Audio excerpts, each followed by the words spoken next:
before we jump into this lightning round, which is about oxygen powered. So, if you could just give us a little bit more information about it. Headed to the top, there ain't none of y'all stopping me. Used to say I never get a ring, Charles Barkley. Now I got a wife, got kids, own property.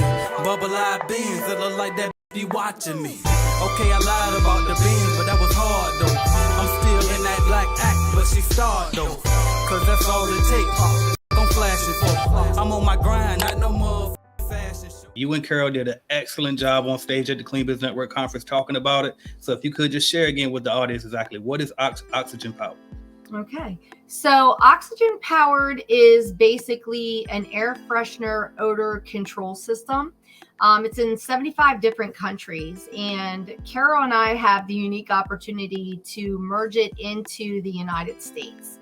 And we piloted it through all of our commercial clients as a free trial. It is a NASA-driven medical technology. It has basically like a fuel cell in it that allows oxygen to be metered through a fragrance that provides a 30, 60, or 90-day continuous fragrance. So there's no spritzing, there's no, oils that are like dripping down the walls. It's all contained in a very sleek air freshener system that's maintained, and it's based off of a service, not necessarily just the air freshener, although it is a superior product to what is. It's not a passive system. And we've used it in some assisted living facilities here in Mount Joy, where we had residents that had some urinary incontinence and some malodors and things like that. And it's actually neutralized the scent for the resident and their roommates. So there's no smell of urine when you walk into the room.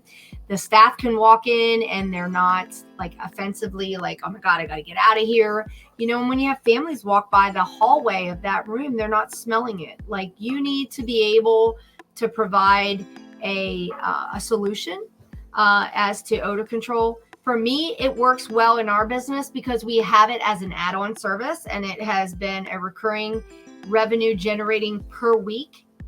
So it is like one of those things that just makes sense for us. Okay, fair enough. Now I'm wondering, okay, so would this product be sold to us cleaning companies?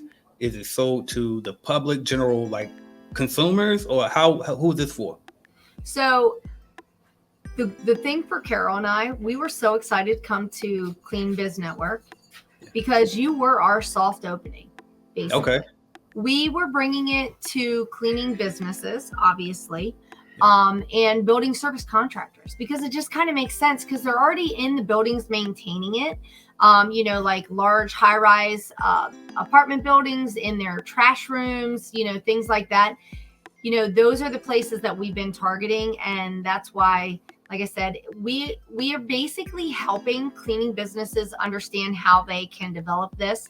And we're working hand in hand. Like, there were quite a few of the attendees at the event that are working with us right now. And it's great.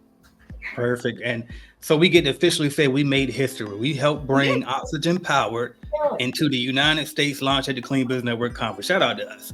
Yes, Right? Yes.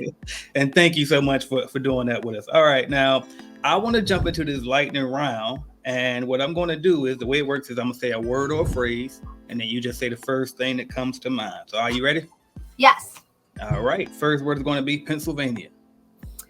Rural. Okay. I'm in Lancaster County. Okay. Yeah. Okay. Fair enough. All right. Entrepreneurship. Hard. Right. Okay. The cleaning business. I'm going to think about this one for a minute. Okay. The one thing, like I said before, I'm on a journey to be able to make people feel like when you look at different levels of entrepreneurship, doesn't matter if you own a cleaning business or a car dealership or you're selling cell phones, every single person should be respected. And the one thing, AJ, that really rocks my boat is when people look at you and you say, here's an example. I went to an event in Dallas, and an Uber driver who was taking me to a CBF, I was going to a pro event with Debbie, and he was driving me, and he said, "What brings you to Dallas?" And I said, "A cleaning convention." And he chuckled. He goes, "What are you gonna do? Learn how to clean a toilet?" And I sat back there and I was like, maybe. I said, if they want to show us how to clean a toilet, there's probably a method behind it. Right. But like my wheels, I was sitting back there and I'm like, man, stop. Like, why? Right. You know? And so the only thing I said to him was, so is Uber driving your full-time job? You know? Like, you know, but like that's so it's a pet peeve of mine. And you'll find that I will help people as much as I can because I don't want them to be put in that position. I want them to stand up and say, you know what? I own a cleaning business and it's $1 million cleaning business. Right. So you want to talk to me? You know what I mean? Like that's the whole thing. Yeah. And I know a lot of people don't like the fact that I talk about the numbers and stuff on my channel and what people are making. But honestly, this is why I like to do it because we don't get a chance to do that. You know what I mean? We don't get a chance to actually share, you know, how much we make, what we're bringing in as far as the revenue goes, you know, all of the hard work that we put in. So that's why I like to do these interviews so we can highlight, you know, all of the accomplishments that these owners are doing and having, you know what I mean? And this is our one chance to kind of like, as we would say, talk our shit. Like this is the one chance where we can get that, you know, just flex a little bit and say, yeah, I did that. You know what I mean? So that's why I like to have it. So, but anyway, I definitely been through that too. And I just want to say this too, real quick. That's another reason too. A lot of people say, AJ, why you so humble? Why you so, you know, show so much humility? But it's because honestly too, it's probably because I was cleaning buildings for so long. And you, especially if you clean in buildings where people are there too, you have to really, you got to learn a lot of discipline. That's all I can say, because the people, sometimes they will treat you in a different way, but you got to know inside that I'm somebody. I own this actual company, and meanwhile, she's just a secretary, and she's mad for whatever reason. She probably don't own any assets. We over here building something. So, but I'm glad you hit on that. All right, I'm gonna go to the next one. The next one is your thoughts on social media. Oh, social media is good. I feel like it's good in some ways. What I don't like is when people are fishing, and they're fishing for low-hanging fruit. And they take advantage of people who are starting out. So like I just even, you know, we talked to somebody yesterday, Carol and I, and there's, you know, all different types of coaching. There's all different types of mentors. And I actually just put something on LinkedIn about this. Is how do you choose a mentor? Like you have to align with them. You have to have something that draws them. Either it's their energy, it's their success, it's, you know, maybe their business model, whatever. Like you have to be able to make sure that you're making good choices and testing out, and just watch and study, because not all mentors are meant for you. And where you start isn't where you finish, and where you may need a smaller scale mentor. And then at the end, you may be looking at complete like mind, but like thinking about what kind of a leader am I and how can I lead my team? Yeah. It's not the kind of convention or mentoring that you need when you start out. You need, you know, science behind the cleaning, and you need equipment, and you need systems, and you need, you know, workflows, and you need marketing and all of those things. But it doesn't all come, like you can't do marketing without building those other things first, you know? So there is a process to it. Absolutely. I love it. All right. Next one is, are you looking to start your own cleaning company? Or maybe you started your cleaning company, but you just need a support group, some mentorship, some guidance. Hell, a bidding calculator just to help you know if you're pricing the job correctly. Join us at cleanbiznetwork.app. That's www.cleanbiznetwork.app today and get on the right track with your cleaning company. We have everything you could possibly need to get you going in the right direction, and see why we've been the leading cleaning business consulting company for the past 5 years, and why they call me, AJ Simmons, the cleaning business GOAT. So I can help you just like I've helped, and my company has helped thousands of other people start and grow their cleaning companies. Go to the number one source today, www.cleanbiznetwork.app. Thank you. Which social media platform do you spend the most time on consuming? So if you would have asked me that probably last year, I would have said more of Facebook, but I'm not on Facebook as much. They actually locked me out because I posted a picture in front of the Capitol at the Capitol fly-in event for ISSA. And and I had to restart a whole thing. So LinkedIn is where B2B. Yeah. Just connecting with people and adding value, but also adding value so that people are like, look, my slogan is we do more than clean, and we always have. That's my slogan. So when I put it out there, I want people to walk away knowing something that they didn't know before every time I put something on my LinkedIn or Facebook, you know. So it's not just about pretty pictures, you know, it's also about like, how can I help you understand how to have a cleaner environment or to do better for your employees, that kind of thing. Yeah, for sure. Okay. Next one is going to be residential or commercial? So I have challenged myself to rise my residential fully to the size of my commercial. Okay. I expect to have, you know, a $3 million company within probably the next year and a quarter, maybe. So I want both. I won't ever stay in one lane again. Right. From learning what I learned in 2020. Yeah. Nope. Give me residual income. Give me that recurring income. Residential is really good for cash flow. Absolutely. Okay. Because it's consistent. Like you do the job, you get paid, you know, and I love that. You know, commercial, sometimes you got to negotiate your terms. You could have, you know, a net 15, you could have a net 30, you could have a net 60, you know, that those net 60s, you better have a high bankroll to be able to pull that, you know, so it's a learning curve. So for me, I want both. Yeah, I like it. All right. Next one is going to be the key to success. Don't give up. Don't give up.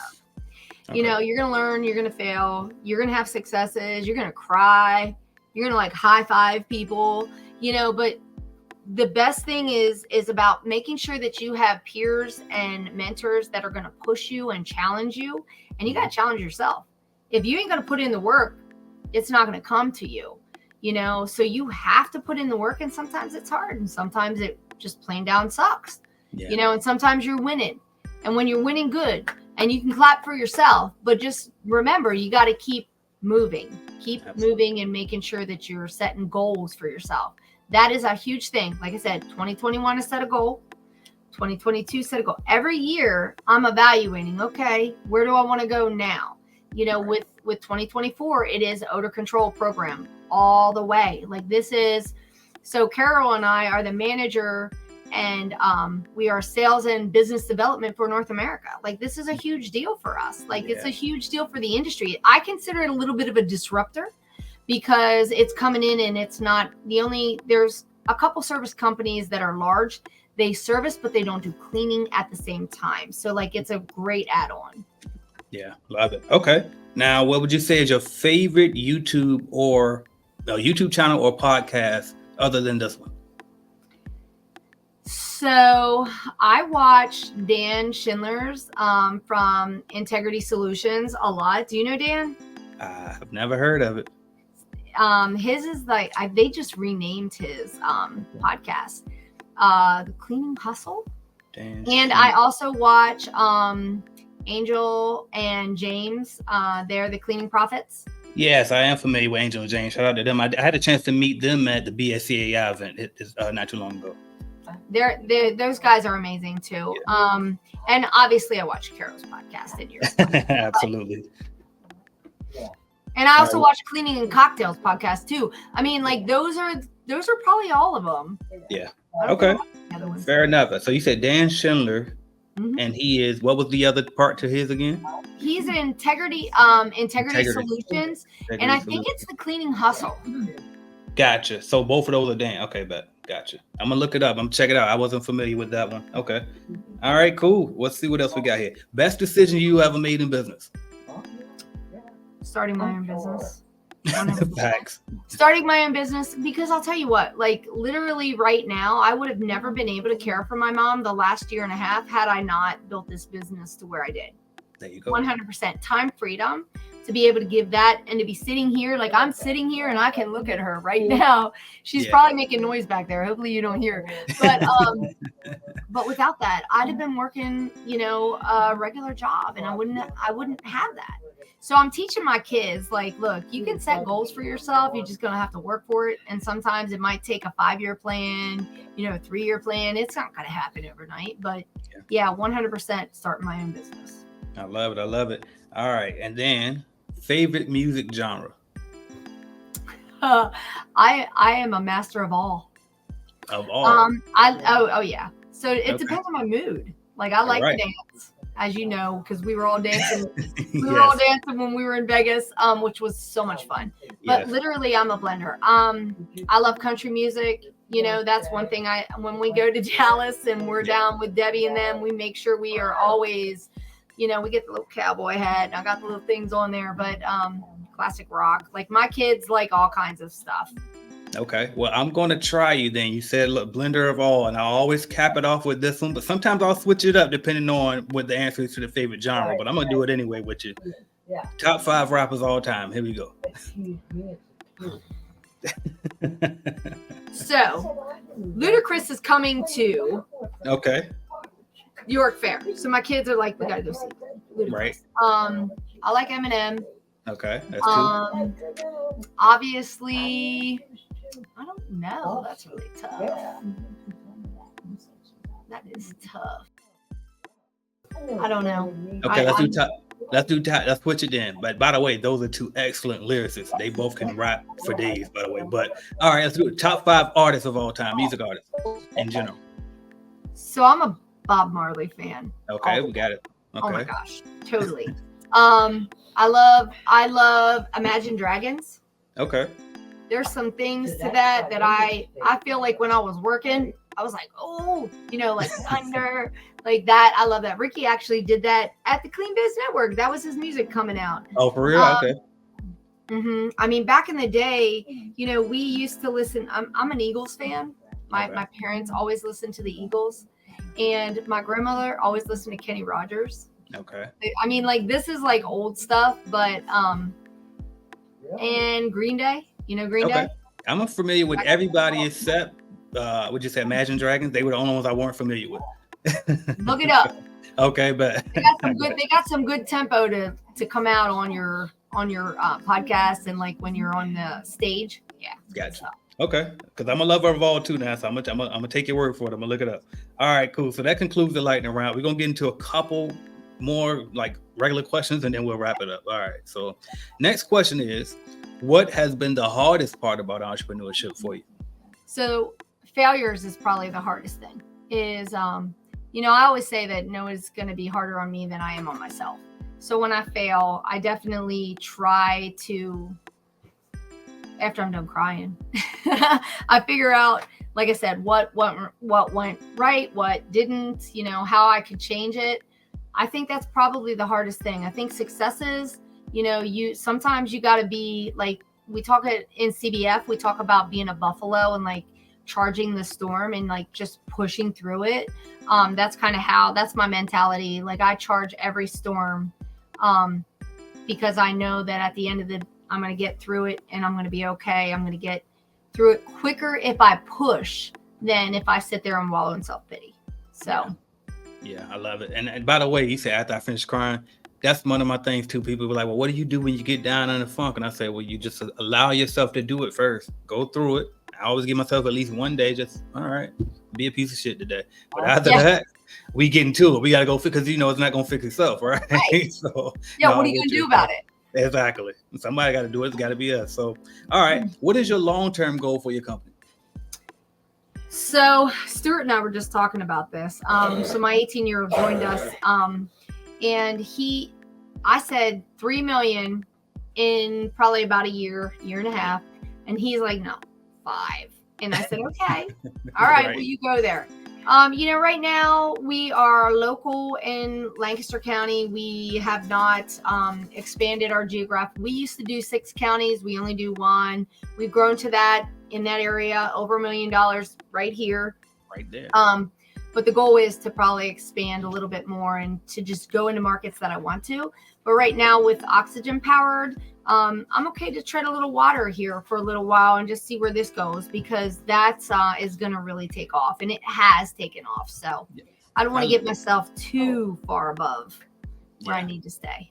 I love that you just said what you just said, because you validated something that I've been preaching on this channel for a long, long time. And it's, y'all stop coming to me asking me, AJ, I think I want to expand to another state, or I want to move, I want to have a location in Atlanta. And I'm like, you haven't even, you barely got 20 accounts right there where you are, and you trying to go 20 states over for what? So one, stop, okay? Two, Jody is proof. And this is the other one I get. Well, I'm in a rural area. I don't know if a cleaning business can work here. Miss Jody just told you where she was, right? So she's in a county. She said it was rural. So it's like, listen, these things can be done. Now, if you got to go a little bit further out, you got to go a little bit further out. But we're not talking about, 5 states over, 2 states over. Like, take over where you are first, and then you worry about expansion. That's possible. We got proof right here. So I wanted to point that out. All right, next question. So let me tell you. So one of the things that you can do is you can actually go by your service zip code and figure out exactly what the population is in that area at the ranges that you want, to see what the percentage of growth is per zip code. So like for me, it was, all right, let's do all the counties. We kind of shrunk ourselves. We did that. And when I realized that I was sinking marketing dollars into areas that I could maybe gain 4 or 5, clients, you need to make sure that you are able to service the areas. And there is a way of doing that. And there is some, there's a process behind it. And we can talk about that, sometime, or, maybe eventually be a speaker for you, so that we can talk about those things. But those are important, because if you may be right. You may have maxed out in your area, and that means, okay, geographic expansion, or do I open another office? With that other office comes all the overhead, the building, and all that kind of stuff. So like, you just got to make sure that you're ready. So I agree with you on like trying to slow people down, because right. It's like, just make sure you, like you said, do your due diligence first. Make sure it makes sense. You're not just expanding because you want to be able to say I have an office in Atlanta. You're actually expanding because you've done a research and it makes sense for you to expand that, and you've actually maxed out where you are, like Ms. Jody just said. I love it. All right. So if you had to start all over again from zero, and you have nothing but the knowledge that you have today, what would you do to get back to where you are today? I would put myself back in the community again. I mean, I'm still there. I still do Rotary. I still do Chamber. We provide a lot of support to our youth. That's one of the things that we're pretty passionate about. We also do nonprofit pricing. And I love the fact that some of these companies that come with nonprofits, they can afford to pay, top dollar. But partnering with people and saying, look, I'm going to help you. Like, I want to help you. How can I help you? And when you serve, it ends up coming back to you. And Absolutely. That's a huge thing. So I would definitely put community first, and the community will help you build your business. I love it. I love it, Ms. Jody. So this is the final question I always ask everybody. I've been asking this one for years, and it never gets old. If somebody's watching this video or listening to this podcast episode right now, they're thinking about starting that business, but they're just scared to make that jump, what could you say to them right now? Time is not something that you can get back. Okay. And time freedom, everybody wants time freedom, but you got to work for it. Do it. I spent my whole entire medical career in occupational therapy as an assistant, watching people in the older generation not ever really living their lives. They just did what they thought they had to, stay in marriages that they didn't want to, those kinds of things. And like our generation and the kids and my children, like it's a whole different thing. But like, if you don't do it, you won't know. And so the regrets are, once tomorrow hits, it's gone. You know what I mean? Don't wait. Try it. You're going to fail. Maybe you're going to fail. Maybe you won't. But sometimes failing forward is how you get the momentum to get to where you actually never knew that you wanted to be, if that makes sense. Absolutely. Like, I never thought that I would be in the position I am. And people have stood back and they've said to me, wow, like, this is crazy. Like, you started with a cleaning business. You travel all over the world now. Like, you advocate, you go to DC, like, you do all these things. And I was like, I know, who knew owning a cleaning business could be like this, but it can. Absolutely. I love it, Ms. Jody. And with that said, how can we follow your journey going forward if somebody wanted to reach out to you or just, peek at you and spy on you as you continue to build? So I am on LinkedIn, and it's Jody Kleindenz Carroll, on Facebook too. And Carol and I are going to have a lot of stuff that's coming out. And AJ, I think we're going to continue to work with you, and be present. Obviously, they can come and see us at Cleaning and Cocktails events, where we'll be representing. Well, I'll be representing as a route ambassador. So just keep following us and reach out to me. And if I can, I will definitely help any of the people, any of your mentees, or anyone. Perfect. Ms. Jody Carroll, y'all. I appreciate you coming on, Jody. Thank you so much. All right, you're welcome.